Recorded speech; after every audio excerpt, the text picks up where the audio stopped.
ಏನೇನು ಮಾಡೇವಿ ಇಲ್ಲಿ ತಕ್ಕ ಜಗಳ ಪಗಳ ಇಂಥವು ಏನು ಅದಾವ ಬೈಗಳ ಎಲ್ಲ ಅದ್ರಾಗ ಹಾಕೇವಿ, ತೊಳೆದೇ ಇಲ್ಲ.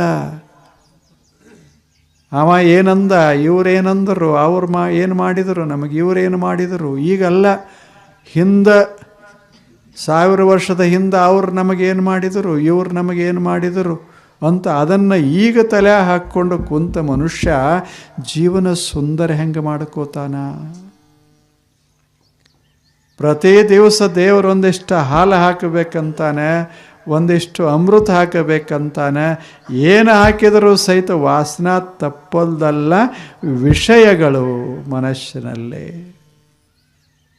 ಇಂಥ ವಿಷಯಗಳು ಬಸವಣ್ಣ ಅಂತಾರೆ, ಏನಪ್ಪ ಇದೆಲ್ಲ ಒಳಗೆ ಹಿಂಗೆ ವಿಷಯ ತುಂಬಿದರೆ ನೀ ಶಾಣ್ಯ ಅಂತ ಹೆಂಗೆ ಅನ್ನೋದು. ಮನೆಯೊಳಗೆ ಮನೆಯೊಡೆಯ ಇದ್ದಾನೂ ಇಲ್ಲ.